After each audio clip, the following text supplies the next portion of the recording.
ഒരു സ്ത്രീക്ക് ആഗ്രഹങ്ങൾ ഉണ്ടാവില്ലേ പ്രണയിക്കപ്പെടാൻ, പ്രണയിക്കാൻ?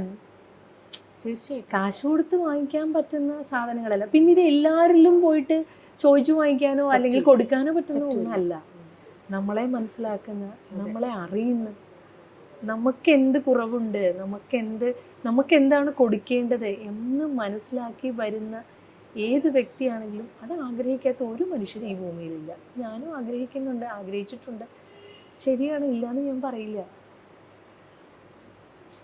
പക്ഷെ ചിലർ ഞാൻ പറഞ്ഞു കേട്ടിട്ടുണ്ട് ചേച്ചി, അവരുടെ ലൈഫിൽ ഇത്തരത്തിലുള്ള ബിറ്റർ എക്സ്പീരിയൻസസ് വന്നിട്ട് അവർക്ക് ചിലപ്പം റിലേഷൻ മാറിപ്പോയി കഴിയുമ്പോൾ അവർ പിന്നീട് ചിലപ്പം അതിനകത്ത് നിന്ന് വളരെ മോശമായിട്ടുള്ള എക്സ്പീരിയൻസ് ആയിരിക്കും അവർക്കുണ്ടാവുക.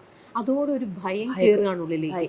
ആ ഭയത്തിൽ ചിലർ പറഞ്ഞ് എനിക്ക് തന്നെ അറിയുന്ന 1-2 പേര് പറഞ്ഞിട്ടുണ്ട്, ഇത് വേണ്ട, ഈ സംഭവമേ വേണ്ട, ഇതില്ലാണ്ട് സുഖമായിട്ട് നമുക്ക് ജീവിക്കാം, എനിക്ക് നല്ല ഫ്രണ്ട്സ് ഉണ്ടല്ലോ, എനിക്ക് സന്തോഷത്തോടെയും സമാധാനമായിട്ട് ഇരിക്കാമല്ലോ, എന്തിനാ ഞാൻ ആവശ്യമില്ലാണ്ട് വരി ടെൻഷൻ എൻ്റെ തലയിലേക്ക് കേറ്റുന്നത് എന്ന് ഞാൻ പറഞ്ഞു. ഒരുപാട് പേര് ഇപ്പൊ എനിക്ക് തോന്നുന്നു ഈ ജനറേഷനിൽ ഏറ്റവും കൂടുതൽ ആളുകൾ വിവാഹം വേണ്ട എന്ന് വിചാരിക്കുന്ന ആളുകളാണ്. അതിന് കാരണം എന്ന് പറയുന്നത് നമുക്ക് ഒട്ടും എക്സ്പെക്ട് ചെയ്യാൻ പറ്റത്തില്ല ഒരാൾ എങ്ങനെ നമ്മളോട് ബിഹേവ് ചെയ്യുന്നത്. അതാണെന്നോ നമ്മൾ ആൺകുട്ടികളെ മാത്രമൊന്നും പറയാൻ പറ്റില്ല. ഇഷ്ടംപോലെ പെൺകുട്ടികളുടെ ഭാഗത്തുനിന്ന് മോശം അനുഭവങ്ങൾ ഞാൻ കണ്ടിട്ടുണ്ട്. എൻ്റെ സുഹൃത്തുക്കളുടെ ലൈഫ് ഞാൻ കണ്ടിട്ടുണ്ട്.